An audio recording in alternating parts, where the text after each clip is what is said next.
There. Okay. Thank you.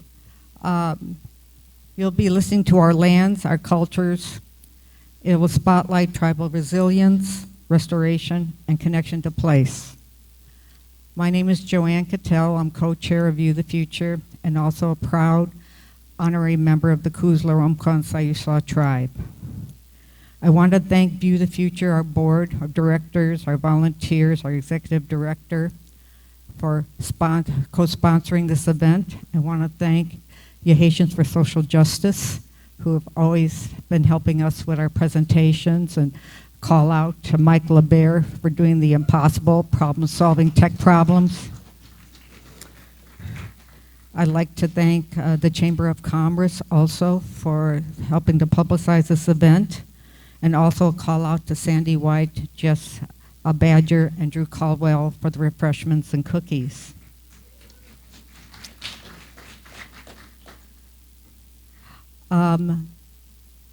With our speaker's permission, I will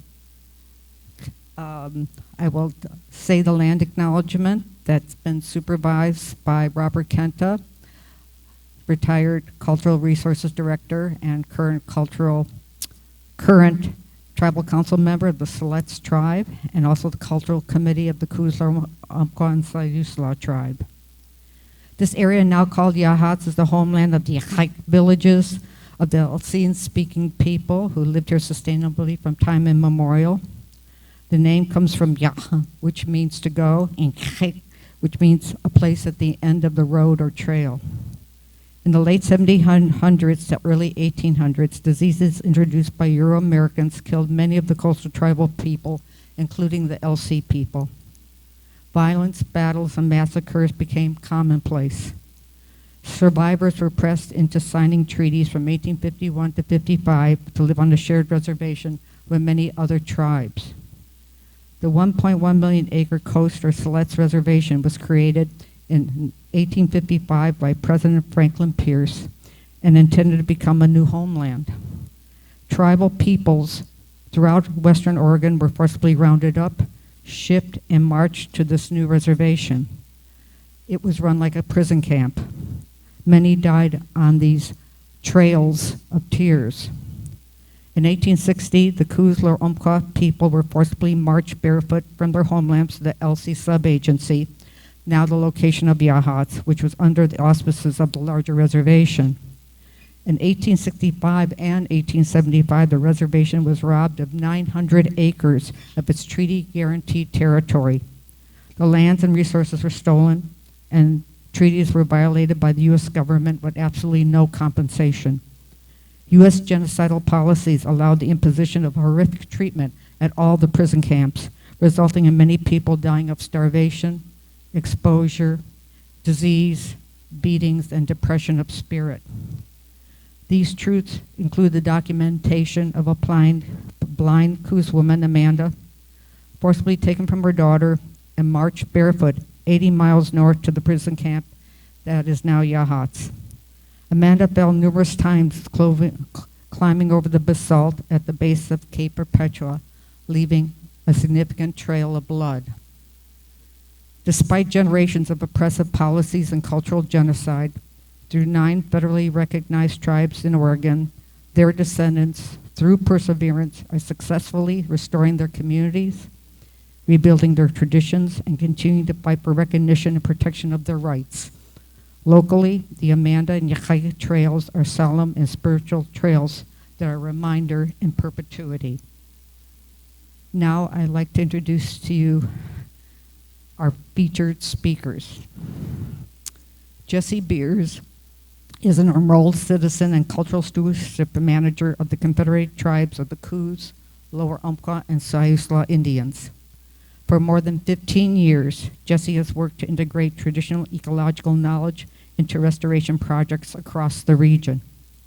His leadership reflects a deep commitment to cultural heritage, community well-being, and environmental stewardship. Lisa Norton is an enrolled member of and Chief Administrative Officer of the Confederated Tribes of Siletz Indians. She oversees initiatives ranging from infrastructure to public safety and community support. With over 20 years of service to her tribe, she brings expertise in social services, advocacy, and program development. Her work is deeply informed by her lifelong roots in Lincoln County and her dedication to the well-being of future generations. Together, Jesse and Lisa are not only preserving cultural traditions, but also shaping a future in which both their communities and their lands can thrive. Their stories and insights will resonate with all who care about cultural resilience, ecological integrity, and community-based restoration. On a personal note, I've known Lisa and Jesse for many, many years. They have my utmost respect and admiration. You two are my mentors. So please join me in giving a resounding welcome to these two incredible individuals.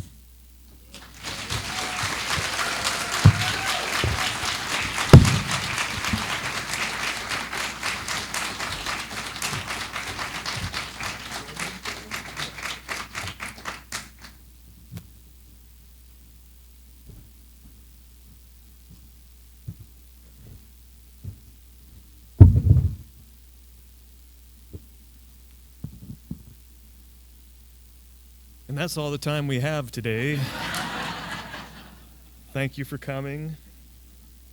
I don't know, thank you for those kind words.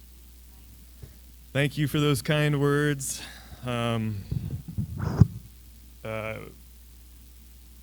You're all of our mentors. Okay, my name is Jesse Beers. Jesse Beers Linin, Siuslaw Indians, Siuslaw Ul Titai Chinamos. My name is Jesse Beers. I'm a Siuslaw Caucasian Lower Umpqua person from Siuslaw territory. I live up Indian Creek. That's where I live permanently. And it's not just Lisa and I to do that type of work, right? There's like many community members, many tribal citizens that do all that work, and whenever we come up here, there's many other people that do that type of work as well. So we thank, hands up to all of you for being here and for bringing that healing back to these places that were so dark for a lot of us for so many years. We avoided these places actively, and so it's nice to be able to come back in a good way and be met in a good way. He's such high with a good heart. Okay, so I'm going to be talking a little bit about, there will be some history, there will be some of that depressing history in there, because that's just how it is. But really focusing on restoration of today and resiliency of our people as we move forward for the benefit of all. So this picture here is painted by Pam Stoschler. She's a Queech tribal citizen, a Lower Umpqua tribal citizen. And it displays a kind of a recreation of a village site on Hanasich, which is on the north side kind of Coos Bay, Kukwishistime, the Bay of the Coos people. And then down below there's a picture of us on canoe journey, which I'll get into a little bit, but canoe journey up in Washington, traveling in our journey canoe. Lottie is her name. I introduced myself, but to introduce a little bit more of myself, I come from the Barrett line in the tribe. There's only so many surviving lines, which is a very small line of Siuslaw people, the Siuslaw people, but proud to be that, proud to have that heritage. And I am Siuslaw through my great-grandmother, who is in the center there. She is Siuslaw Umpqua, or Siuslaw and Lower Umpqua person. This is her great-grandmother pictured, Susie, and her mother was in Umpqua person. Enrolled, well, not enrolled, just an Umpqua person. That's where she was. But she married into the Umpqua and was Alsea prior to that. Because pre-European American contact, you married outside your tribe, you built relationships outside your tribe, and so that's, you know, why we're all related here. Once enrollment happened, once that citizenship happened, now I'm Siuslaw for ever, right? That's how I have to identify, no matter where I live. Although I'm very tied to my land, and it's necessary for me to be there and to steward that place. We have people, a good example of that, I was talking to somebody earlier today, and we have Coos people that live on Siuslaw lands, and they live there for generations now. And traditionally, they would have been considered Siuslaw people, and they are considered Siuslaw people by some of us. They're included in our ceremonies and our separate salmon ceremonies and things like that. But, you know, as far as citizenship goes, they're Coos people. And that's just how it is, because that's how the United States says it is. And then today, my family, Mary and my kids, Ramil T. beers and Yachats Ole beers. They're becoming very good, strong people, and I'm very proud of them as well. We are a government within a government. We're a nation within a nation. I just want to emphasize that. I live in the Culture and Natural Resources Department down here in this kind of puke yellow color. And we're cultural and natural resources because they're one and the same thing. When we're working our culture, is this on? Yeah. When we're working our natural resources, we're preparing for culture and vice versa. When we're preparing our ceremonies, we're preparing our natural resources and stewarding our natural resources. This place provides the culture, and the culture provides the place. If you live in a place for long enough and you steward the place for abundance, you will learn its culture. You will know its culture. If you're given the culture early, you can reflect on the landscape. This is a painting also done by Pam Stoessler. It's of one of the Coos creation stories. And I say one of the Coos creation stories because there's multiple creation stories. But there's many details of the stories, but one of the details of the stories, as we are translating our stories back from English into the traditional language, we get to find out little natural resource glimpses of knowledge our ancestors had. And so it's very valuable to know these old stories, whether you call them stories, legends, or history. Yachats is the name for those stories, and that just means true history. Yachats.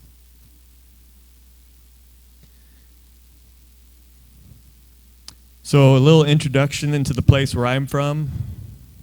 Like I mentioned, Coos and Umpqua people were moved up to Alsea area, but Siuslaw people weren't. We would live down in the Siuslaw. And so my territory is south of here. This is outside of my ancestral lands. So Hisa, Alsea, Yachats people for allowing me to be here today. My lands end at Sipmahoff. You know where that is, Sipmahoff. 10 Mile Creek, white clay place, Sipmahoff. So that's where my territory ends. And then the southern boundary of Siuslaw is at Siletz. And then the southern boundary of the Queech people is another 10 mile. And then Coos goes down to Whiskey Beach there. So this territory, basically Siuslaw is the entirety basically of the Siuslaw watershed. Queech is the western part of the Lower Umpqua watershed, and Coos is majority of the Coos watershed. Little Siuslaw is how people say it today, but Siuslaw is the name of the people proper, and then Iktatu is the actual name of the river. And then also, if you have a problem saying that, don't feel too bad because we don't have R's in our language. So when we say Florence, we say Flance. So there's no R's in our language. The intellectual and practical activity encompassing the systematic study of the structure and behavior of the physical and natural world through observation and experiment. I had to read that one. That's the definition of science. We have our own type of science, indigenous sciences, and our ancestors lived on these lands for thousands of years, stewarding these lands, observing these lands, and putting into practice cultural ceremony that filled biological niches, right? So a good example of that is like salmon ceremony. When we harvest our first salmon, all fishing stopped. You would celebrate that salmon. Everybody would get a piece of that salmon, and only a few days later, after your celebration is complete and you return those remains to the water where they came, can fishing continue, right? That's a cultural, spiritual ceremony, but also is a way to assist the salmon people in getting upriver. It's a break in the fishing. I would love to see that today, by the way. Like you see all the boats in the water, and then you see somebody pull the first fish, and then just all the boats go off the water for a few days, and we just have a big celebration. I'll say also, most scientific studies today, you get 5, 10-year studies, 25-year studies if you're really lucky, but thousands of years people were studying the landscape and doing these cultural ceremonies. And we still do them today. When we harvest camas or anything like that, we harvest in a way that's propagating those plants more for future generations in ceremony. But it's not just about the science, it's also he such high, which is with a good heart. So he such high with a good heart. We believe that we put energy into everything we do, whether it be weaving, whether that be making drums or cooking fish or whatever we're doing, we're putting that energy into that. So he such high, having to put that good energy in. I'm not saying like we have to be like, you know, what's it called, toxic positivity, right? But certain things have to be made with a good heart. If I'm making planks for a sweat lodge, those planks have to have good energy into those, right? So same thing, if you're eating food, preparing food for people, you want to have that good energy going into that. So here's a little history. The main thing I want to talk about is just the treaty. You know, emphasize that everywhere I go, but especially if I'm in Western Oregon. Because our treaty was drafted up in 1855 and sent over to Congress, and in order to have land ceded to the United States from tribal nation, because we were seen as sovereign nations at the time, you had to have a ratified treaty. And our treaty was never ratified, and it's still not been ratified today. So when you're talking about Western Oregon, you're on unceded lands. These are never been purchased or given to the United States. Something interesting to think about as we live our lives here. The Great Coast Reservation was created in 1859. People were moved here, lived here, worked here, died here. And that's part of the reason it was an avoided place by many tribal citizens. Through the work of Joanne Cattell and others in this room, it's been a place of healing for both of our tribes. With the peace hike, but not just with the peace hike, with relationships built, with these kind of events. As Chief Doc Slider always said, we got to figure out what's in the water up here, because the people are helping us to heal up here. Or maybe what's not in the water here. I don't know.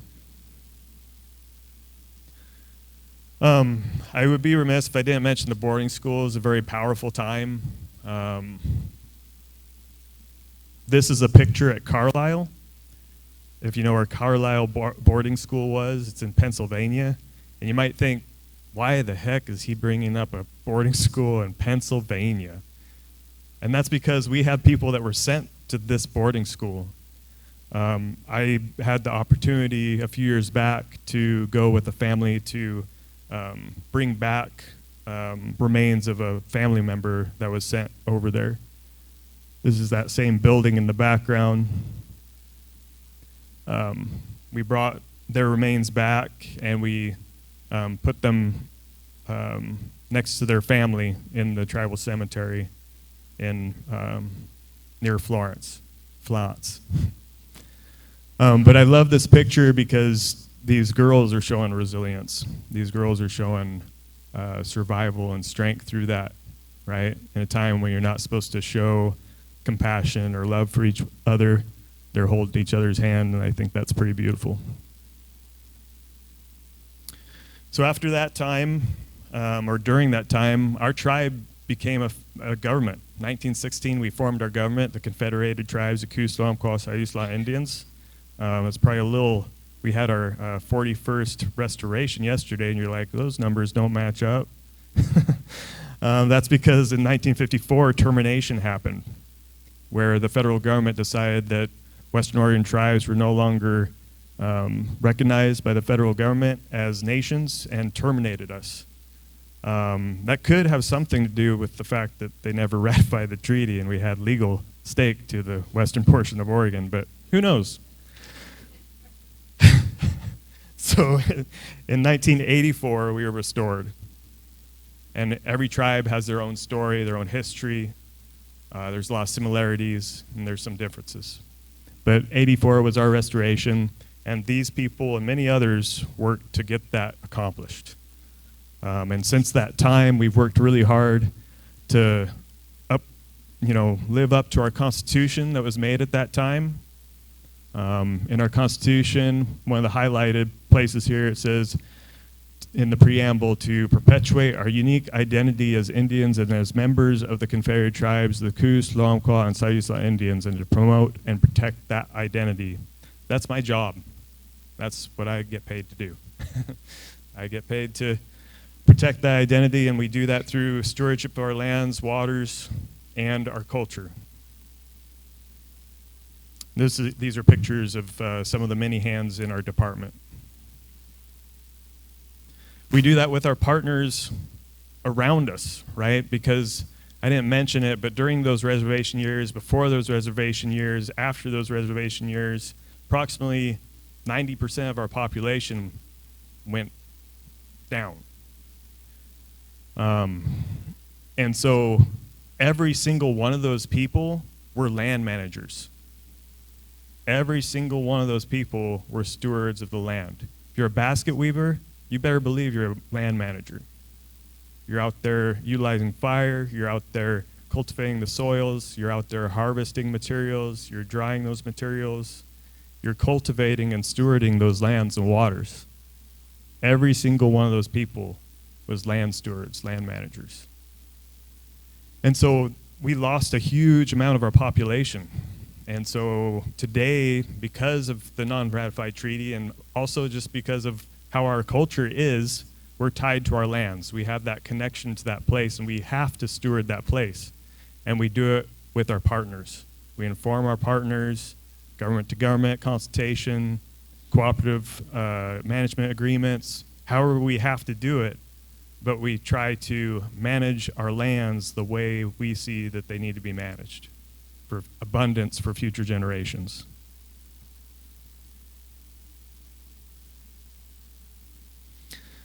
Because Chi Tayu, water is life. We're blessed here. I know it's raining outside, and we're still loving it, right? It's because it's early. It's early, and it's helping the salmon come up. You got to look at it that positive way. He's such high. Ask me again in March. But right now, it's good.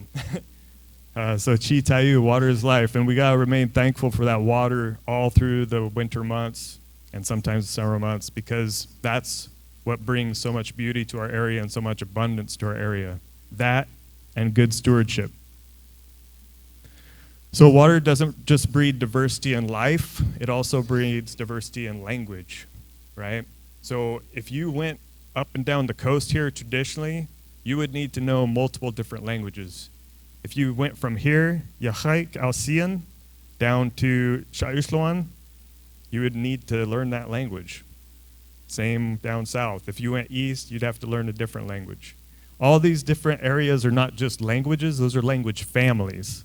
Within each one of those colors are different languages.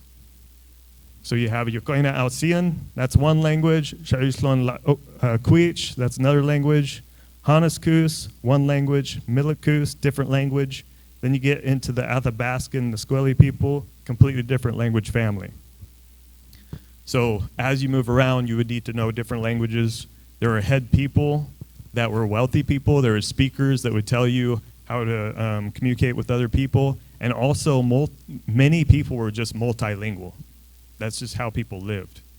And then there was also Chinakwawa, which is a trade language, which is very helpful, but not all people were really familiar with Chinakwawa. So many people were multilingual, and also sign language was very popular. The smallness, though, the locality of these languages speaks to the permanent of place, right? It speaks to how long people lived in an area. Because if you're in this abundant area, you don't need to go so far, and these different languages evolve, right? Linguistic people can look at the history of the languages and judge how long people have been here. The Penutian pocket, which is Alci, Siuslaw, Quich, Coos, Hanas, Coos, Milit Coos, is a very ancient pocket. And it was a good place to live for a long time. Living in that way of stewardship. I'm not saying it's perfect, right? There were definitely things that happened, skirmishes, things that happened that weren't perfect. But it was a good way to steward the place. In our culture, we're supposed to live above I don't know if you've ever heard of the tsunamis. We're supposed to live above the tsunami line, above the high water line, high water mark. That's two reasons for the tsunami, one, but also because it's respectful of the water people. We have a really close relationship with the water people, and they demand respect. And when you don't respect them, things happen. And that's in our stories, but stories reflect Yachats, true history. And that's because of the tsunamis that happened here. Not all people practice that, and we're going to talk a little bit about restoration projects that are happening today, right?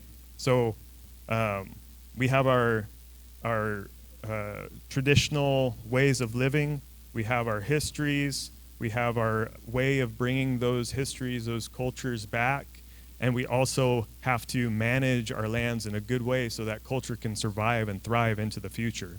And so much of that is not just acquiring lands, because yes, we love lands back.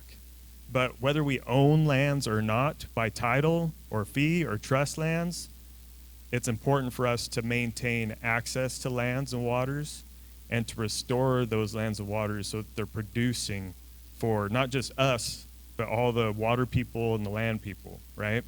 So this is a place, it was called the Waite Ranch. It was historically, and also if you need a hook or anything to, make me stop talking, that's okay too. So you can see historically here how it looked. You can see Shatu, the Siuslaw River, going up into it. It's a tidal marsh, right? A functional tidal estuary. Went up into it, and then the main river went around it. And then you can see when it was a functional ranch here, Highway 126, the railroad goes straight through it. This would be Highway 126 and the railroad that goes right through it. And then you have this that bends around, and you have the dairy hole. It's a good fishing spot. But it's called the dairy hole because the Waite Ranch was a dairy farm. So Mackenzie River Trust was able to get this land, and we're actually the lead agency. The Confederated Tribes, Coos, Umpqua, Siuslaw Indians are the lead government on this project. And we're returning it back to a functional estuary. It's going to be 80 acres of it is going to be restored, 117 acres is going to be restored. It's almost 200 acres total. And when we do that kind of work, we also want to do cultural resource appraisals because we respect our ancestors. When you live in a place for thousands of years, you have ancestors in a place for thousands of years. With this place, We didn't expect to see any village sites or anything like that because of our cultural rules, right? That wouldn't be a place that we would live traditionally, but it might be a place that we expect to see things like this, fish weirs, canoes, things like that. Luckily, we didn't find any fish weirs, fish trap baskets, or anything in this, and so we were able to continue with our restoration project. This is along Highway 126, by the way, if you're heading east from Florence there. So if you ever hear it's a housing development or anything like that, it's not. Now you can inform people. It's a restoration project. This is a picture of somebody that you're probably all familiar with, Chief Doc Slider, holding a salmon. So this project is going to be to restore salmon and lamprey and all of those different animals. We have, it's backed up by science. Once these fish have those estuaries to feed in, to rest in, they're fatter when they go out to the ocean and have a higher survivability, right? And we see ourselves as the salmon people. We're representatives of them, and we have a very close relationship with them. It's also about, you know, when I mention access to lands and waters, part of it is also introducing access of culture, of those ceremonies. This is us practicing our salmon ceremony on Haichiktatu, or Wait Ranch, as y'all may have known it. Haichiktatu is the new name, which I'll explain that in a bit. So here we are, that's my daughter there. We're doing our salmon ceremony there at Haichiktatu. So reestablishing those cultural connections to the landscape.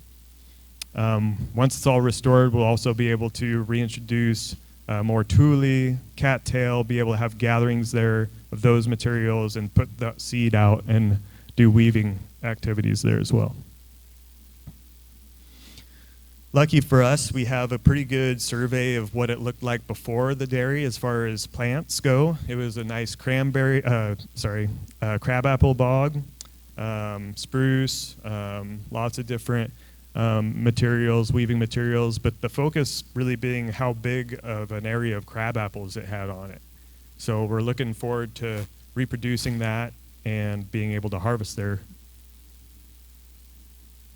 And with that, we have our own seed bank that we're building, our own greenhouse. We're also working with Siuslaw Research Reserve soon to be able to expand with them because they have an awesome area that they're planting all native plants. They're acclimated to the western part of Oregon because that's such an issue with these restoration projects. When you have plants that you're trying to get in there and they're from other areas, they don't do too good. That's part of the problem with the reservation years when they want us to grow wheat and corn here. How many people here growing wheat and corn?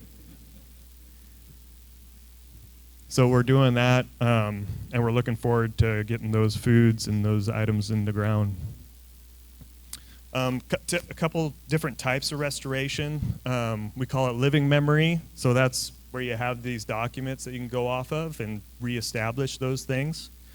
And then you have lands memory, which is a more passive style of restoration, right? So this project here, this camas meadow down there, camas is a first food. It's really delicious. It's sweet like caramel. It's a little gassy, though, if you eat too much.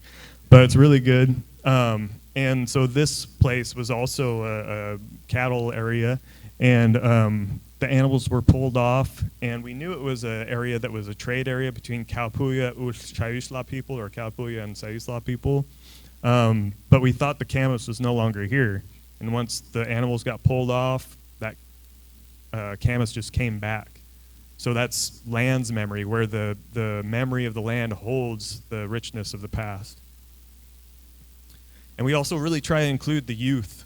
This is a high school group of, it's not just our tribe, but tribal kids from Idaho, California, and Oregon, and Washington also, basically the Northwest. And taking them on canoe trips out there and giving them opportunities to come up with ideas for the restoration project. And some of them, you know, maybe not all that usable, but they did get one added to the project, which is a canoe ramp, a canoe walk-up area where we can have non-motorized access up onto that land once it's complete. So that's pretty awesome, and they got it added to the final engineering plans. So hands up to our youth for doing that. Place names matter too, right? So this might not seem like it's very important, but we were able to rename the place to Haichiktatu, which I'll get to in a sec again. But all these place names, we didn't name things like Bob Creek or things like that, right? We named things like Sitmahof, like white clay place, so you know there's white clay there. Ka'achtais, you know there's western red cedar there because Ka'achta is cedar, western red cedar. You know, all these words have meaning, and you can know, if you know those place names, then you can take a place that's, for example, there's a place in Coos Bay that is named for the Thule site that was a Thule gathering site there, and now it's a culvert that comes out of a parking lot. But because of the place name, you know it had a nice functional Thule gathering area there, and it could someday be restored to that. So Haichiktatu, real quick, and I was way off on the numbers. That's cool. So this is Haichiktatu here in red, and you notice the overall shape of the river and everything. We went through a long survey process because some places we have those names of, some places we don't. This place, we didn't have a surviving name for it, so we had to come up with one. But it was important for us to put it in the language.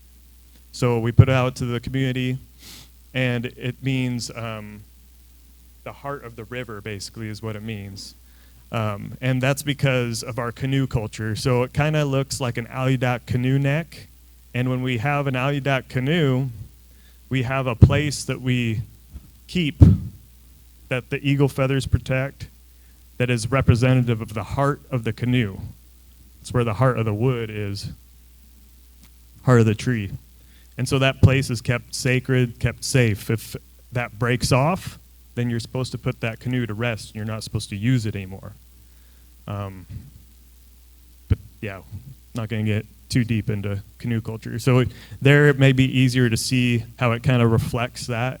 It looks like the heart, and it's also, it's tidal estuary, right? So it's pumping that water in and out like a heart. So that's why it was named Haichiktatu.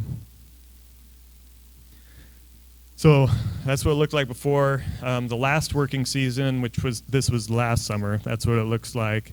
It looks a lot different now as well. But you can start to see those tributaries being built in, back in, and the water coming back in. And then there's many aspects that have to do, when you drive by, you'll see like a dike and a outflow and stuff like that. And that's to protect Highway 126. Because they wouldn't let us take it out. Turns out it's really easy to put a highway in the middle of an estuary, but it's really hard to restore any of the land around a highway or restore any of the water behind it. So we got a good system now to protect the highway and got the signature of ODOT to move forward after about 10 years. So this is a little more. This is still land here. Next fall, not this fall, we have another working season, but next fall is when we're going to make the breach, and that water will be free flowing. The water already is leaching in there. If you go by there, if you go up on the hill and look at it, you'll see the water, the river water in there. But it'll be free flowing, and it'll allow the fish to go in and out of there. And then you can see the canoe launch landing site, and that's because all of this is artificial levee that will be taken out. The backside has a naturally kind of higher area. That's where the spruce was traditionally. And so that where it transitions from water onto the higher land, that's where that canoe launch area is going to be that the kids got added. And the launch landing is really not it's not like a boat ramp or anything like that. It's just a place a soft spot you can put up your canoe and then walk it up above the tide line, because that's what we do. And we're doing this for the people, right? All the people. Us human people, the water people, all of us. We cannot have our culture thrive or even survive without functional, working lands. Everybody was a land steward, and these young people are becoming land stewards through these programs.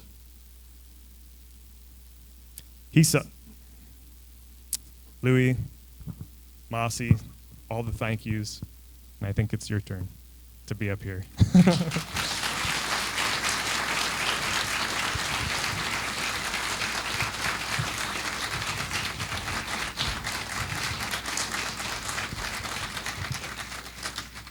I always feel like such a rube following Jesse, but I'm glad he did all the hard work. So when I bore you with administrative stuff, just play through his in your mind, play through his PowerPoint. He's so good at it. My name is Lisa Norton. I am a member of the Confederated Tribes of Siletz. I am an employee there, but I also live and work on the reservation, and it's a privilege to call that place my home.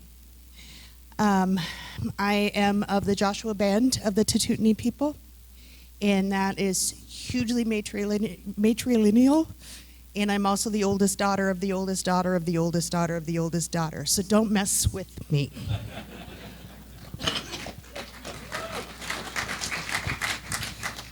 Jesse, I'm going to drink your water if my throat gets dry. I am from the mouth of the Rogue River, and so my people are down south. You saw the Athabascan. When we talk about language groups, that Athabascan, I won't say it's a full language because it varies, of course, you can see, but it's spoken, the language of the people, some of the people in Alaska, all the way down to the Navajo, so you can really trace, and I'm not a cultural expert, so don't ask me anything beyond this, but what I always think about when I think about the language that's spoken by my people is how to get from there to there and what are the connections, and that's what I'm going to talk about a little bit today. Oh, thank you. I did have water down there. I'm just getting over a really bad 2-week thing that threatens to come back. You want I could have handed it to you. Okay. I also try to preface every talk. I'm sorry, I'm going to move around, so my little videographer, get ready. Here we go, because this is the only time I get exercise. The thing I always like to talk about is that I speak for myself. I'm a member of the Siletz tribe, but I'm not a member of I don't have the same feelings as every tribe, or even some of the same feelings of my family. So when I sit up here, I'm speaking for myself. There'll be some generalities. I'm so glad that Jesse laid down the history because it's so similar that I don't have to retell that part of the history, but I want to reframe that part of the history. But let me be really clear, I don't speak for myself. And this is a problem with using the iPad. I thought it was so catty, but then it goes off. I think we had this problem last time we talked, and I made you stand up here and move it around or something. No, I won't sit. So you talked about, or Jesse, you talked about the history of of his people and my people. It's very similar, same reservation, different origins, maybe different ways of getting here. But it stresses the point that it's a shared history. It's also, I hate these things. It's also very complicated. So, Joanne was nice enough to offer our land acknowledgement. How many of you have heard me speak before? Oh gosh, there's a lot. Okay, I can't use this much longer. I'll try not to cuss because I'm really good at the cussing part. But a land acknowledgement without a call to action doesn't mean anything to me. Okay, let me repeat that for the folks in the back. A land acknowledgement without a call to action means zero to me. And so Joanne asked before she read it from Jesse and I if she could read it. And the difference between me not allowing, I just said yes, but that being okay is because there's action behind that. And I think that's important to keep in mind. I don't know how many requests you get a week, but we probably get in the neighborhood of 30. And they want us to write the land acknowledgement. We don't have to acknowledge the land. We do that in our everyday actions. But to consult on every one of those is very difficult. And if you're just going to stand up and read it and not know anything about it, then there's no point in even reading it. So I want to call that out for most of you who know land acknowledgements and people do them and know my personal feelings. Joanne actually does the thing where she puts some action behind it. And so if you walk away without anything else today, the next time you hear a land acknowledgement, I ask you, challenge the person saying it to say, what action have you put behind that? So, being that we have a complicated and shared history, I'm not going to go back over it. I am going to reframe it in terms of, I look at like five different eras, I guess, and not direct, like lineal or succinct, but invasion, relocation, termination, restoration, and then sovereignty. So invasion was that part where you talked about, or where we talked about with the treaties. There was numerous treaties that were never ratified or they weren't honored. But as part of that invasion and the quest for gold and other resources, many of us were relocated. So, which is why it becomes so complicated. So apparently my people were skipped right over the sub-agency and landed up in Siletz. But also the termination era was a difficult time because it was certain reservations that were targeted for termination. If you look at who's terminated in the state of Oregon even, it's all your West Coast tribes, all of your Willamette Valley and over. Nobody wanted Burns, nobody wanted Warm Springs. I love Warm Springs, don't get me wrong. It's a nice place to visit. But think about that. Where was the cultural resources? Where was the abundance? It was on the western half. Interestingly, in the major part of the coast reservation, Newport was always a carve-out. So they recognized that there was abundance of resources and capabilities, and they specifically carved that out. So when you think about termination, it's essentially somebody coming in and saying, okay, you're white enough, go forth and prosper. We no longer have a trust relationship, which is a breach of the treaty. It wasn't an end date. There wasn't a until such time. It was a trust responsibility far into the future. And when that wasn't honored and we were relocated, we were disrupted yet again. Keep in mind, we were put on the reservations in mid-1850s, and 100 years later, think back 100 years. We had 100 years to resettle thinking this was going to be our forever home, and it was ripped away again. So you think about when we talk about being place-based, and I'll talk a little bit more about it, that's that first thing. How many times in generations can we be ripped from our home? The place that I sit, that my family owns property, if you're really quiet, you can hear this gambling games under the big tree where they gambled. You can still hear that. That's why we're place-based, in my opinion. I'm not an expert. I'm not in the culture department. Like I said, I'm the chief administrative officer, which is a very boring title that nobody seems to know what it means.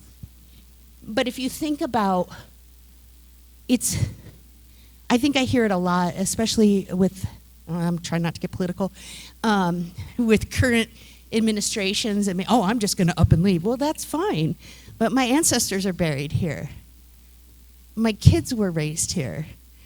I grew up swimming in that swimming hole that I still put my feet upon, that, oh, by the way, my grandmother also put her feet in. That's what it means to be place-based. That's why you see an investment in land, in our cultural resources, in our relationships. It's because we don't want to lose that again. It's very important to us for a multitude of reasons, and I don't speak for everybody, but if you think about what that must be to have that ripped away, if somebody just came in and said, that home you've been living in for 40 years, it's ours now, have a good day. It's very disturbing, and it should have never happened, but it did. So we made the best of it. And that's where restoration comes in. The Confederated Tribes of Siletz was restored in 1977. We were required to have a reservation plan, so we weren't actually able to exercise that sovereignty until 1980, after we got approval from the government, mind you. We were the first in Oregon, second in the nation. We're very proud of that. And when we were restored, it was during the salmon wars up on the Columbia. So we had to enter what was at that time called the consent decree, where we agreed to give up a majority of our hunting and fishing rights in order to just exist. We made the best of the situation, but we were so grateful when the folks who got restored behind us did not have to do that. But that was the trade-off that we had made. The other thing is we had lost our reservation lands. The big thing, and Jesse did a good job, and Peter Hatch does it, and everybody other than me does a really good job of discussing history and treaties and the decimation of our reservations. But basically, we were left with nothing. When we were restored, we were given 3,300 acres of scattered timber parcels. So BLM lot over here and maybe a, I don't know, state of Oregon chunk over here. But it was primarily, they thought that 3,300 acres of forest land was supposed to sustain us through the ages. Okay? That, and we could take 50 salmon a year. And I think, if I say a number, I'll get it wrong, but a very small amount of deer and elk, and we were limited to where we could hunt. So think about that. When we were restored, I think, with around 2,500 members. Don't quote me on that. I'm trying to remember. I was in enrollment for years. I should know this. But how far do you think that 50 salmon went? Not very far. So we had to get resourceful, and we had to be good with our resources and develop those resources. After restoration, I think about the time we're in right now is that time of sovereignty, whether it's exercising or ensuring, but that sovereignty. Remember, we are a domestic dependent nation. That is the words they use for us. But we've been able to forge some amazing things through that lens of sovereignty. And so when you think about why are those tribes getting so mad about that? Because most times it's an attack on our sovereignty, whether it's the Indian Child Welfare Act, whether it's Noah's attack, or not Noah's, but the attack on Noah that suspended our grants. These are all attacks on our sovereignty and represent a loss of our independence and our values. So when you think about sovereignty, we take that very seriously, whether it's our kids, our natural resources, our earned resources. I don't know. We don't mess around with sovereignty. And so through the history, we've kind of developed some principles or ways of living that may not be through everybody, or may not be every tribe or necessarily every tribal member, but I like to think of it because it helps give you a framework. So we practice interconnectedness, and you heard it talked about a little bit here. For those of you who are familiar with the medicine wheel, that's sometimes what people are most familiar with. 4 quadrants on that medicine wheel: no end, no beginning, mental, spiritual, physical, and emotional. And they're all in balance. When one's out of balance, they're all out of balance. So you think about, if I'm having a hard time physically, I'm not just going to go to the doctor and say, give me a fix-it. I'm going to examine what else in my life is out of balance. And we practice that interconnected because we know we're connected to all things, whether it's the trees, the forest, the land, the oceans, the water. Those are all in balance for us, or we try to keep them in balance. It's the people that came before us and the people who will come in the future. We're always thinking about those kind of things when we're making decisions or we're making major moves. Is what would our ancestors think? What the future generations think? We're taught to think 7 generations ahead and 7 behind. So think about that. I don't just carry my immediate family. That's a big joke in our house. How many people do you have over for a holiday dinner? And you hear people go, 4, 6, 8. I'm like, no, last I counted at my house was 32. Because we're all connected. And these are ex-husbands, ex-wives, children of ex-husbands and ex-wives. It's all because we're all connected. We have a vested interest in when one of us does well, we all do well. That's why Jesse and I don't talk. I would never dream of standing up on the stage without having Jesse here, because I don't represent Jesse, but I'm connected to Jesse. The words he say hit my heart just as much as I hope the words I say, but I'm a little bit more crude about it. Anyways, I say it like it is. You get to like Jesse and not like me, and I'm okay with that. On that point, the other thing that we talk about, and you heard Jesse say, is we're very relationship-based, right? So what does that look like? Well, if we're all interconnected, then we have to consider all of those things. We have to consider all of those folks, the four-leggeds, in those relationships. So for us, it means that if I'm making a decision, I'm weighing the people that have come before me, the people that will come after, and all the people, all the four-leggeds, and all the land. I carry that responsibility. Sometimes my ego doesn't match up to that, but I love the fact that I get to do that. I don't have to sit and think about, oh, well, how is this going to do for Camas? Or how is this going to do for economic development? Because it's all related, okay? So there's a beauty in being able to see the whole and keep that all in balance. Am I making sense here? Because I feel like I'm standing up here with this big old light, and I could talk all day. I also want to honor your time, so. But we also understand that we strive for congruence in all things, and that things happen in a time and space that they need to, okay? Things happen in a time and space that they need to. So I often will get pitches from folks, from non-Indigenous folks, well, you have to do this. And I'm like, I'm not going to do anything if it doesn't feel like the right time or space. Because we understand we can work in that or work within. It's like swimming upstream, right? We can float downstream like I love to do on the Siletz River in my little inner tube, or I can try and swim up the stream. Which one's going to get us further? So thinking about that helps us to keep in mind that if opportunities or relationship, if it's not the right time now, it will be eventually if it's meant to be. So we've got congruence, we've got relationship-based people, we got interconnected. I think the other thing that folks need to remember is that we are responsible for an entire government. I will give you an example of my day last week. I had 3 people call in sick because I was in charge. Right after that, I got word that the cell phone towers in Siletz, Oregon were going to go down. Had to deal with that and make sure everybody knew. Then we had a gunshot wound in our community that now I have to keep people safe over here. And oh, by the way, that grant report that was due is now past due. And I got to make sure that I sign all the check requests to make sure our vendors get paid and our clients get their services. After that, I tried to sneak in a lunch, went over to our dance house and just sat there and took in, because they were doing a demonstration, so I could just smell the fire for a while. Once I was done there, I came back. I did my own grant report so it wouldn't be late.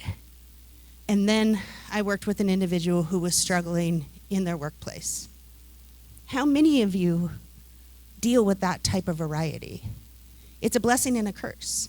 When you think about the fact that we have 300 employees that we manage on the government side, now that's outside tribal our economic development and outside our gaming operations, and yet each one of us work in 3 or 4 different programs maybe, or different activities. I was talking to Jesse, he can't stay for dinner because he's got to go take care of some stuff. On the weekend, we're working on the weekend, and then for each of those projects, you may have liaisons, 10, 15 liaisons. So when you think about the breadth and the depth of what it means to take care of our people, that's a huge responsibility. And our elected leadership have numerous priorities. They're constantly balancing that, right? I have a 9-member council. You got a 9-member council? You got 7. Oh, you're so lucky. I hate when all 9 of them get mad at me. But they're balancing numerous priorities. So people go, oh, I want to talk to your council about this great opportunity. And it's like, stop. They're trying to make sure they have sewer and water to this particular neighborhood. Or they're having to worry about making decisions over about the casino. Or they're back in D.C. advocating for our sovereignty and our rights. So The reason I say this is because on any given day, you might see me or my elected leadership running around like a chicken with their head cut off. We may not recognize you, but we're also weighing all of these things constantly. And so we are in the best positions to know what our priorities are and the direction we're going and what's going to fit within that. So I think about how our elected leadership has to weigh everything through that sovereignty and through the lens of an entire nation, right down to infrastructure, which I know more about wastewater than any one person should. And that's okay, because there's a reason, and that is because COVID created a health risk for our people at higher rates. And so knowing about wastewater helped me make better decisions for the future of our people. And yes, toilet paper really does go through those little tubes. I got to see one go through. I was just like, whoa! So there are some benefits to being in my position, I guess. Anyways, so when I say that, I always caution that staff wear numerous hats. And sometimes they don't all know all the possibilities, but they can often weigh what's best. And I always talk about relationships, because at the end of the day, I'm here because Joanne does the work. She's amazing. I don't care what she says. We do this thing like, you're my mentor. Yes. I'll say, you're my mentor. She'll go, no, you're my mentor. So it's a giant love fest. I get it. We also have similar dating theories too, so we are probably not good to complain about dating to each other. They're just so dumb. Anyways, but it also is about folks, when you work with us, to know when to pivot. So maybe an opportunity came up and it's not the right time yet. But oh boy, it is next week, and we're gonna move on that. So understanding that tribes are constantly weighing that and the long-term impacts of the future of an entire nation of people.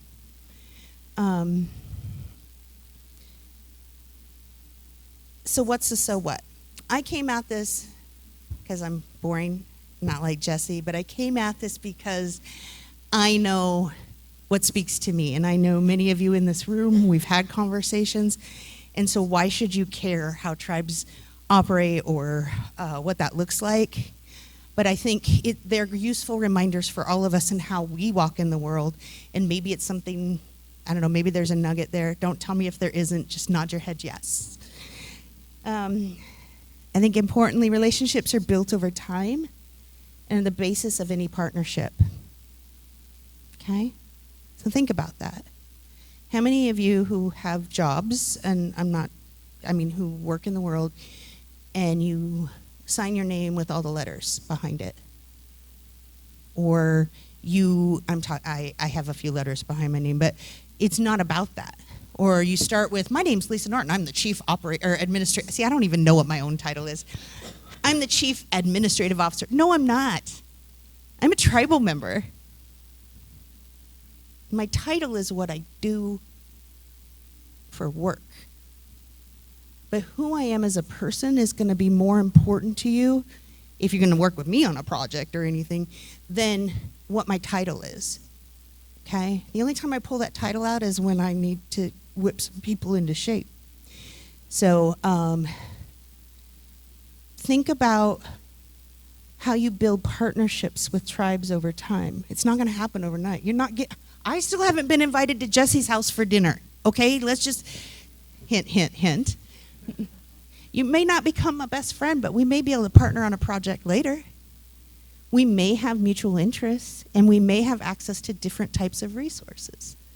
Okay? So I used to manage emergency management. I don't anymore, thank heavens. But we kept getting the county going, hey, we can help you with that. You know, if we have this problem, we can help you. I'm like, okay, but I have a fire truck, and I have access to my own water, and I have my own water operators, and I have my own helipad. So what are you bringing to the table? Let's talk. And so if you've not developed that relationship, you don't understand what tribes have to offer and the expertise. So I suggest anybody that wants to work with tribes or get to know them better, spend some time with Joanne. Spend some time with Leslie and Margaret. These are people who are in my sphere every day, And they have to put in the time, and then we talk about projects.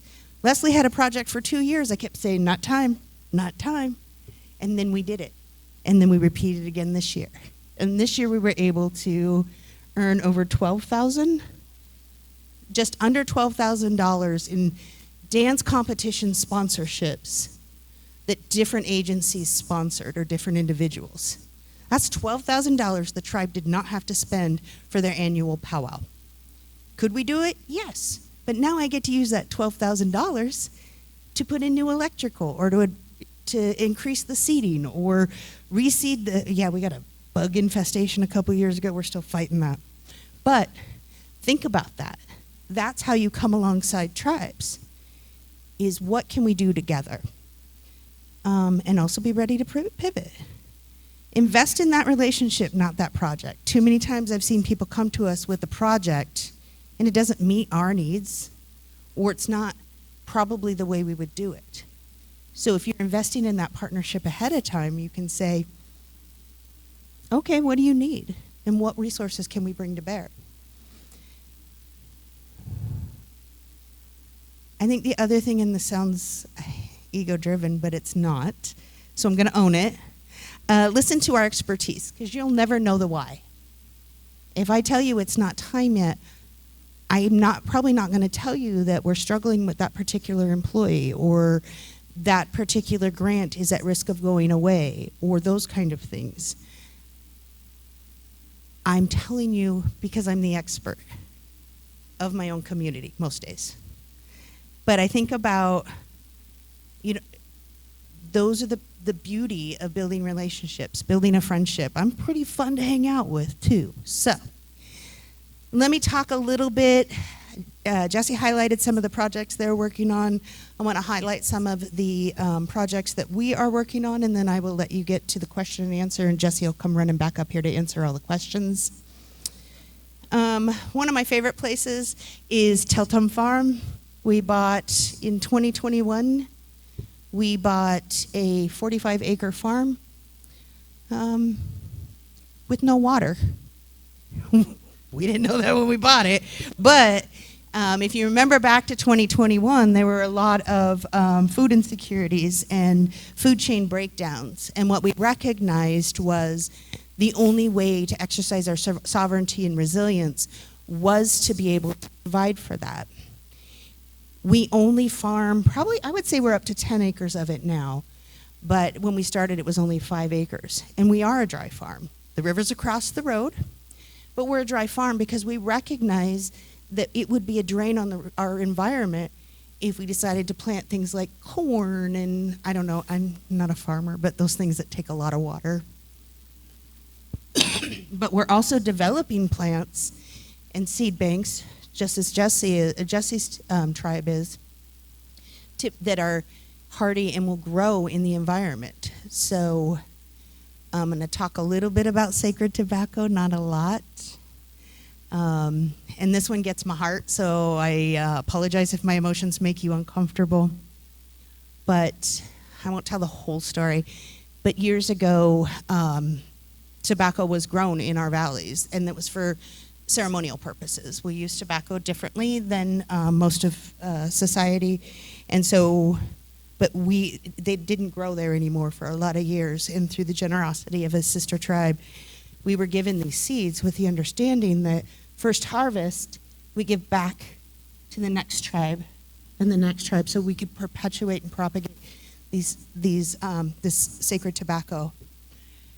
And so the beauty of this is the sacred tobacco, for the first time in over 200 years, is now growing in our valley again.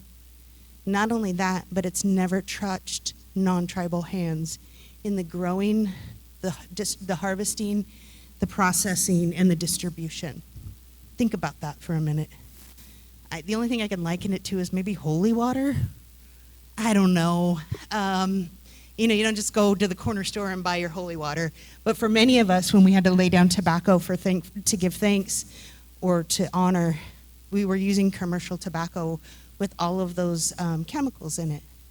Now we have a form, a secure or a stable sacred medicine that we once again have access to. That for me makes all the other stuff worth it. That for me makes it, I now know what a container cost, those ship containers, putting up fence, erecting greenhouses, all those things makes it worth it. But we're not just doing that. We are growing traditional foods, but it's in an experimental garden, essentially, because, for example, we had camas. We wanted to reintroduce it to the Siletz Valley. There's little patches, but certainly not sustainable to where all tribal members can harvest it. So our farm manager, who's amazing, non-tribal but amazing, was like, okay, well, let's figure it out. So he threw some out in a field, he planted some in rows, he planted them in circles, and then they document and watch it grow. And turns out when you throw it out in a field and leave it alone, it comes back. So understanding that, okay, well, that's how we are going to propagate camas now. And so we're creating these medicines, not just first medicines, or cultural medicines, but also first foods, and also today foods, right? Like I'm not gonna fight when I get my bag of potatoes because I like them; they're good. But we also understand that culture is always evolving, right?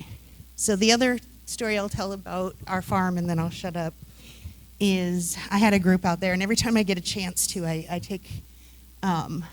I'll take a group out to the farm to have a meeting or whatever, where there's no cell service, no phones. For a long time, there were no indoor working plumbing. That was a challenge for some folks. But I took them out, and the previous growing season, we were able to plant an orchard. And the farm manager got little plaques for every thing. Oh, I should back up, because we also had a really bad storm about 2 years ago over Martin Luther King Day, and we were able to talk the federal government into, instead of paying for somebody to come clean up all the timber fall and stuff, to buy us a industrial wood chipper. I don't know what they are, but the big giant ones that take big trees, and because it was going to cost just as much to do that. So now we have this chipper. We were able to take all of the wood chippings out to the farm to use to lay down and get this orchard ready. But they also, what's the word? I know you mushroom seekers. Inculcated? Is that the right word? Mushroom spores? It sounds like you're getting against disease, but yes, okay, inoculated. I say it wrong, and that's okay because I'm not a farmer and I'm not a mushroom person. But they inoculated all of this woody debris with these mushroom spores. So they just grow randomly around the farm property. So you think about this. So you think about how things are, everything's connected, right? The relationship. So now we've got this orchard, and I had another group out after that, about a year later, saw the little plaques. It was really cool.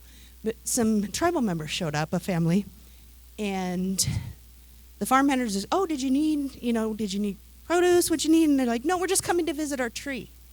Now think about that. That tree means more to them now than if we had just planted something and let it grow. Because we get our youth involved, we get our families involved, we teach them that way. It's not like, oh, come work in the farm for 5 hours and you can get produce to take home. Anytime I'm short on green onions, I go out there and go, I need them for dinner tonight, can I have them?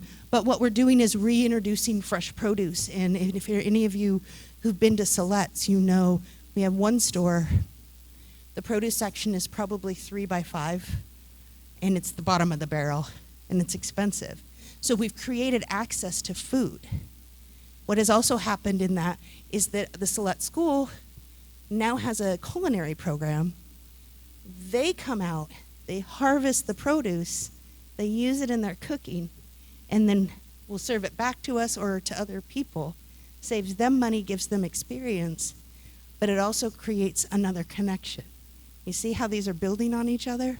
So the Teltum is one of my favorite places to be, even to just sit. I encourage you, they have visitor or volunteer hours every fourth Friday. Is it 10 to 2 or something like that? I'm usually working, so I don't get to do that, but if they always say if the gates are open, we're open. So come on out there. I encourage you, even if you just want to look and see how things are going. It's one of the highlights. I'm going to skip that one for now. Let's talk a little bit about land conservation. Does anybody remember how many acres of land we were restored with? 3,300. We manage over 16,000 acres now, whether because we own it or because we have been contracted to provide that. And it's things like the Siletz Bay estuary. It's finding great ways to provide fish habitat. I mean, for a while there, we were all donating our Christmas trees because they'd use them to shove in the water and it'd make a great fish habitat for the baby fishies. They've gotten better at it. Or it's taking lands that state parks don't want anymore, or the BLM, and repurposing them. We have a beautiful piece of property that we haven't figured out what we're doing yet down in Talkenich. But notice, we're creeping into what would be considered their territory. So we have to be careful. We just acquired Table Rock. I think last week we celebrated the 1-year anniversary of owning that.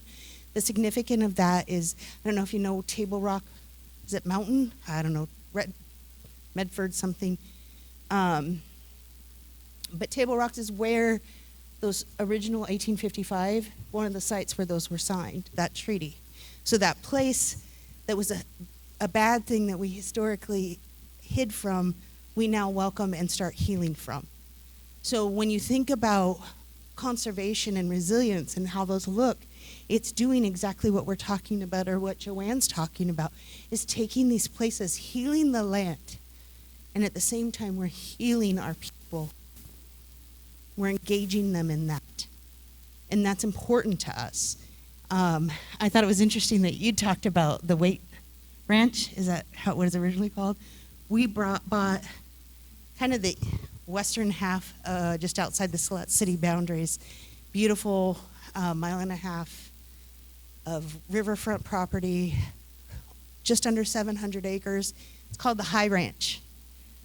But now we're calling it River Bend. We're being intentional about that. For years, we'd acquire property, and I know where Dundas property is. I know where Bishop property is, because this is like the original owners, if you can say that. I mean, we're the original owners, but anyways. But we're being intentional about renaming those and making a new history. And this year, we are just embarking upon, because we have acquired a lot of land recently, but we're embarking on how do we put that land to best use. So for example, the High Ranch, a majority of that, our natural resources team, their advisory board, and our council have decided will be left untouched. It will be left untouched so that our folks will have a place to just go, practice gathering, practice fishing, and it's accessible because it's right bordering on the town of Siletz. We're rewriting the history of that land, and we're making it into a healing place by honoring the conservation piece. For years, that was a working ranch, and the cows would just go down to the river and drink out of the water. And when you liquid in, liquid out type thing. And also, when you were talking about Camus and it making you gassy, all I kept thinking of like caramel farts. That's all I could think about. So anyways, but now we have to restore that land from, decades and decades of being trampled by cattle. It's going to take time, but we're being intentional about it. We're setting aside a little piece for housing. We possibly will put our museum there. We haven't made that decision yet, but that is part of that conservation piece, going, okay, we have all this. What are we doing with it now? I expect some will be reserved for tourism, that kind of thing. I will finish up in under 5 minutes, I promise you. But you think about how we look at land use, and you hear it was our council, it was our natural resources department, it was our natural resources and our cultural committees. That's how many people went in to those kind of decisions, because we don't do things in a vacuum. I don't sit at my desk and do things in a vacuum. There's a need, I get input, I do the thing. Because we are driven by our people. I always say, I don't answer to a board of directors. I don't answer to investors. I answer to my people. And I have to be able to look my children and my grandchildren, who I love very much, in the eye and go, I gave my all every day to leave this place better than what I found it for you. Because that really, I feel like a Whitney Houston song, future is our children or something, I can't remember it. But think about that. Every decision is made with that in mind. How might the world look differently if that's how every decision was made? How might Yachats look different? Well, Yachats is pretty good at it. There are others not so much. So I think one more example, and then I'll wrap it up, because this is my personal prep project that I've been working on since 2021. And it's all because some dominant culture dude told me I couldn't. And you will find that I have oppositional defiant disorder to this day. I've just channeled it into positive things. The tribe is building a $31 million broadband network to serve not only our people, but the people in the Siletz Valley.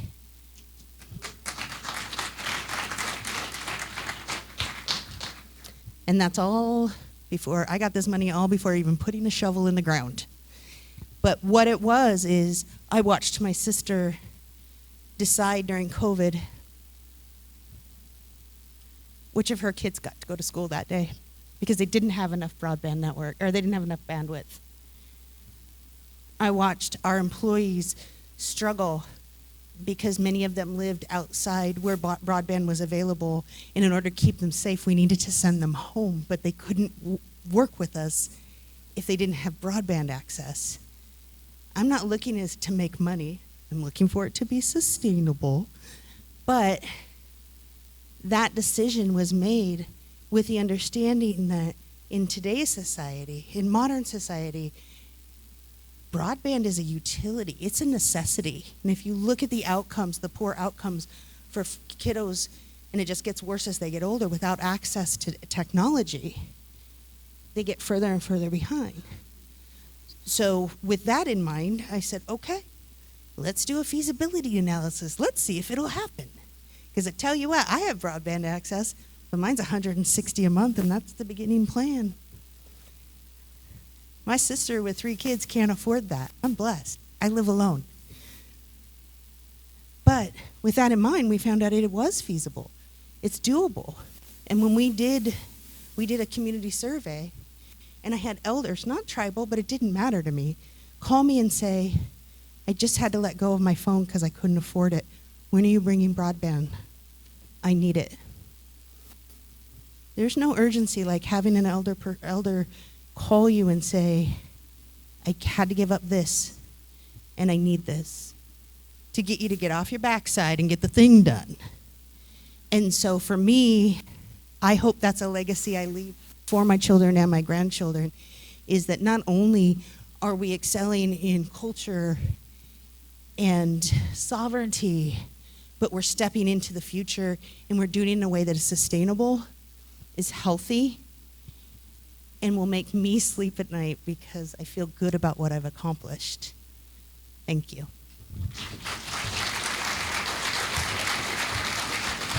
We have time for a few minutes for questions for Jesse, if you'd like to ask him them. Let's see if we can make the microphones not do the thing. We'll stand over here.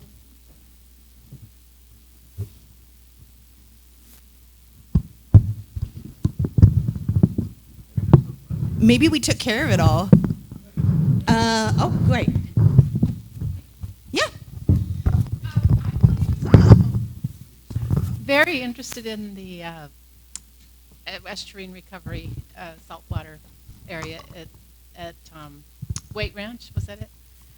And I just stumbled on it driving by one day, and I parked and drove out there. I mean, I walked out there, and there was no keep out or anything, but the equipment was operating.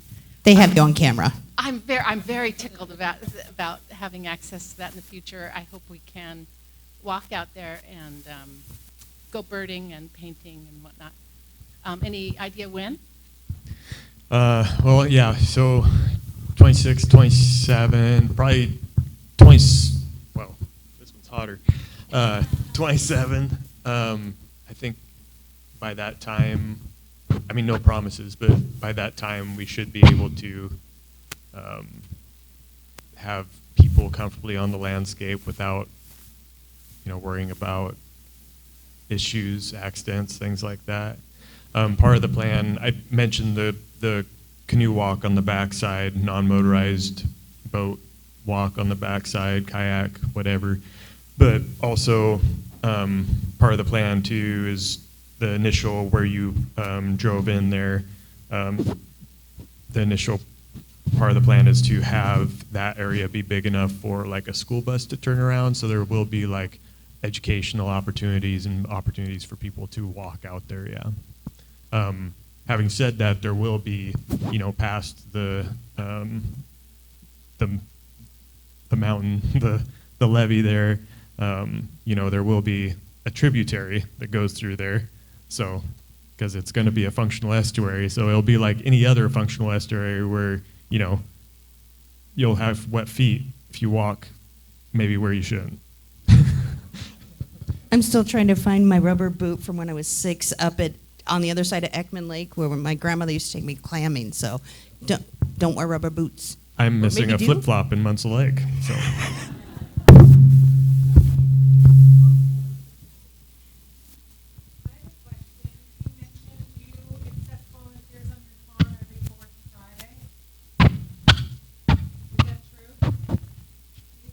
No, I was lying to you. No.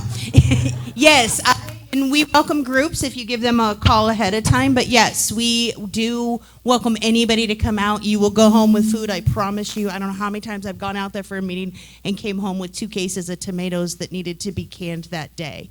So be prepared to do a little work, but when you think about, there's nothing like the earth to literally ground yourself and get back to your path. So I promise you it's work worth doing. And when you see the little head starters come out, it's so much fun to watch them like plant the seedlings, because there'll be 30 seeds in here and 1 here, and then the older kids have to come out and separate them. It's just fun because it's that relationship based, and it's teaching them from a young age that they can make great choices in terms of food and how we honor the land and how we work.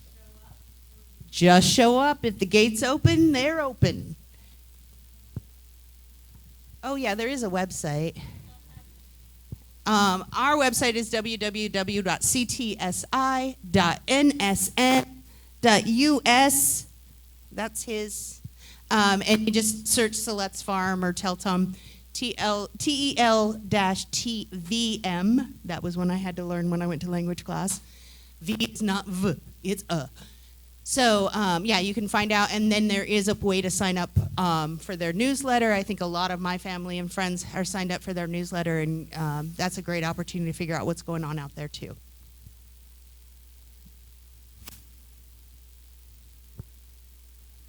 Yeah. If you're going to ask questions, I would like for you to use the microphone, because then it shows up on the video.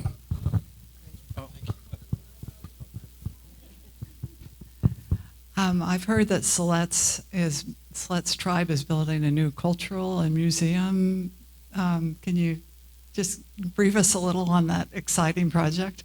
Yeah, I mean, we're building a lot of things. We were blessed to get ARPA funding and capital project funding and COVID funds.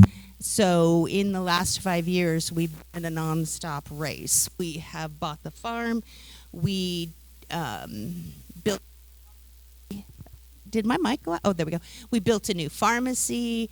We're building it'll probably be $30 million by the time we're get done with it, but a recreation and education complex. We just, I think 2 weeks ago, opened a satellite clinic up in Lincoln City, because we recognized that a lot of doctors' offices were closing down, providers were leaving, so it was a need in our community, but it also was a need for people. And then, yes, we have been working for a bunch of years on building. It started as a cultural center. It has now become a museum nightmare because we have such wonderful ideas, and we're blessed to be able to have the land now. So we were at a point where we're like, okay, we're breaking ground, we're doing the thing, and then somebody said, but wait a minute, isn't there a better place to put it? And we got to thinking, Yeah, probably now. At the time, there wasn't. So we have an independent 501c3 that does fundraising for the museum specifically, called Siletz Tribal Arts and Heritage Society. I'm hoping that in October, Tribal Council will make a final decision on where the new location is, and then it should be moving along pretty quickly after that. So we don't even know what it's going to look like yet, because I have my own ideas, and I'm kind of bossy, so they got to listen to me a little bit. So, but yeah, we're hoping to have the beautiful, flexible space that will have some standing exhibits, but also be a place where you can interact with it. My hope is that we utilize our beautiful land and can interact in outdoor spaces and indoor spaces, and that we can integrate technology, because we will have broadband by then, and make it a more robust experience for folks, rather than a static walk through and look at pretty things.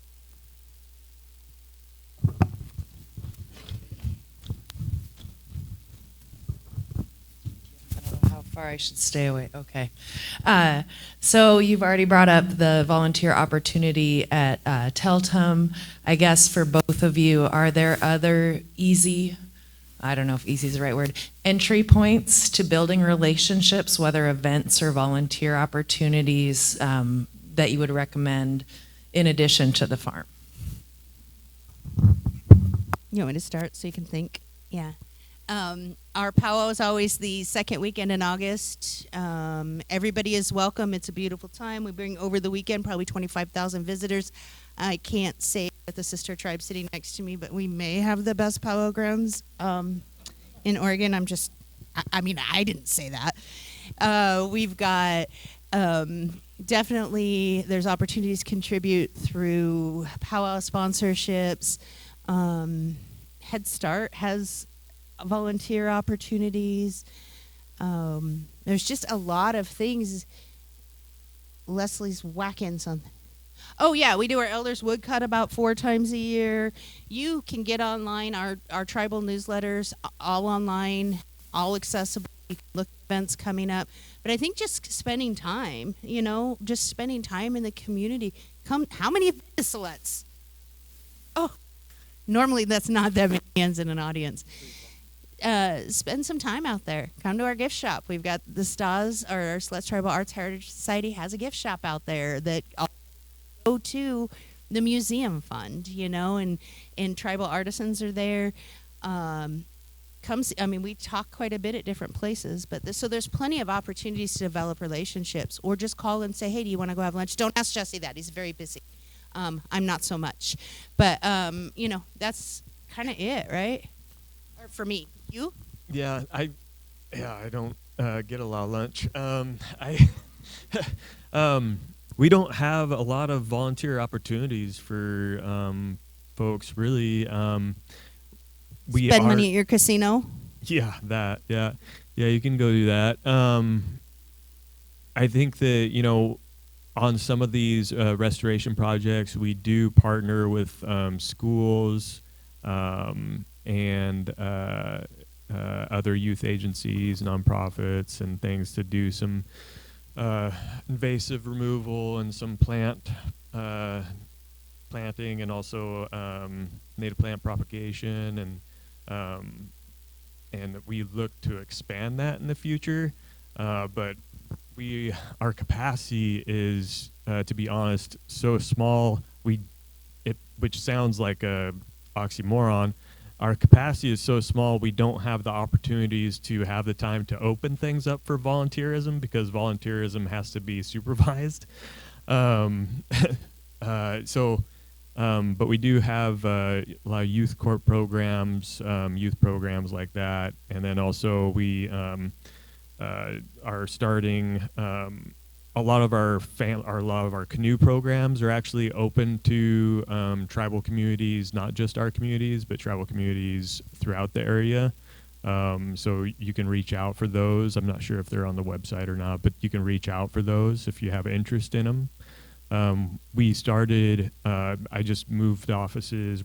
We built a Siuslaw, the canoe houses, because we had a very strong canoe program and then COVID hit, and we do again now. But our canoes, our Aludak style canoes, our large canoes are just that. They're very large, and so 11 people, 13 people is like a good canoe crew.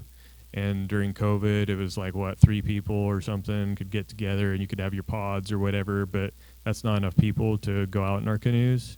So our canoe culture took a real dive, and that was really building up our young people, because prevention is culture, culture is prevention.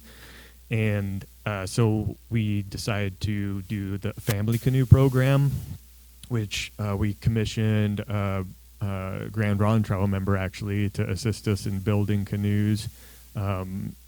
Agency Creek Expressions, if you're interested in that, check it out. He's awesome. Brian Crable, he builds canoes up there. They're contemporary canoes, so they're plywood based, steam bent plywood, fiberglass, and then the nose and the tail are cedar, western red cedar carved.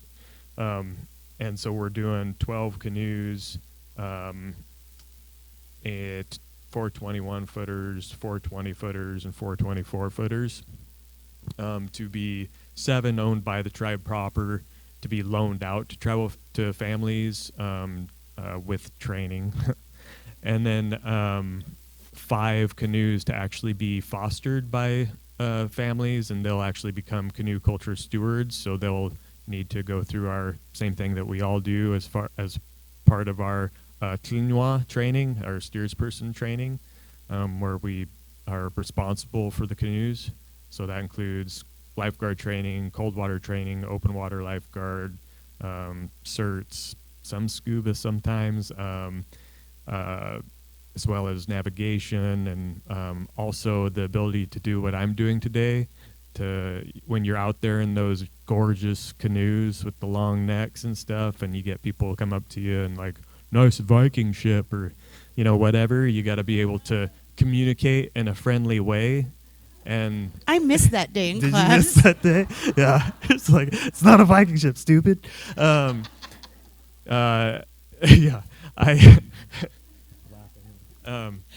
but to be able to represent us in a good way, and also being able to communicate the long history, rich culture of this area in which you are, right? No, this is not Siuslaw Viking, because that's their high school. That's a Siuslaw Aludak. That's a traditional type canoe from this area, and this is the history of it and stuff. And now leave me alone. I'm going to go fishing, right? So that's a really cool opportunity that's going to be coming up. And some of those programs are available to the public. It's not always easy to get a hold of us, though, for that kind of stuff. So apologies. But I think Jesse brings up a good point. Something everybody can do is jump on our websites, learn our history, and correct others. Correct others when you hear them misspeaking, or I don't hear it as much anymore, maybe because people just know better than to say anything. But like, oh, you Indians get everything. It's like, let's talk about that. And I think Jesse and I so appreciate Jesse, and you see us laughing at inappropriate times, and that's because Native folks have a long history of, if you don't laugh, you will cry. And it's how we deal with the hard stuff. So if you see us laughing inappropriately, that's why.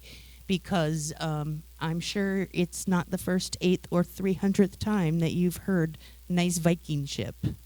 Yeah, I think that, there's the dark history. There's the, family members going to boarding schools and getting termination letters and them laughing at those. And then there's also, I think we both have a background in social work, and so there's a multitude of reasons we probably have dark humor. Yeah. That's the dinner conversation. So, anyways, any other questions?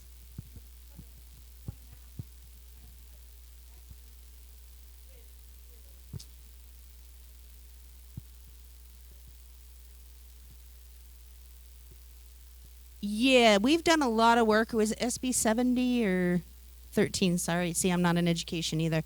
I know just enough to be dangerous. Thank you for reminding me.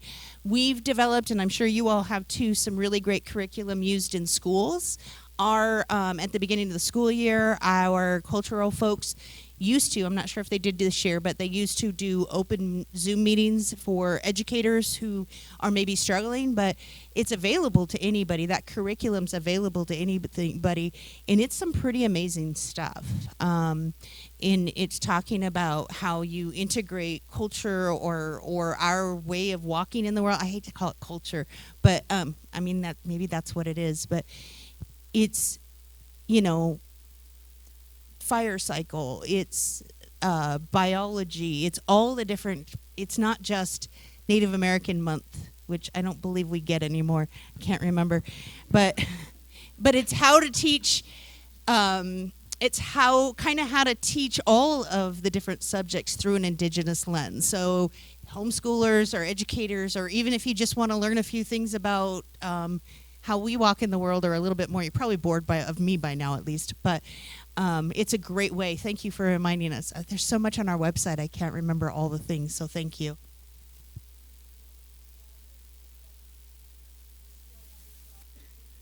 We do not have the strawberry fields. It said years ago they used to go pick strawberries. So you probably knew our blueberry cousins, who most of the generation older than me, that's how they would get their school money, is picking blueberries. So it's only blueberries now. They've converted that field, I think, to a what is that, the thing where the cows go? I do too. I have huckleberries in my backyard. I don't need blueberries. I need strawberries. Yeah, so. Anything else? We really appreciate your time. I don't know about, well, Jesse does too, I'm sure. But thank you so much for sitting through this. Peace.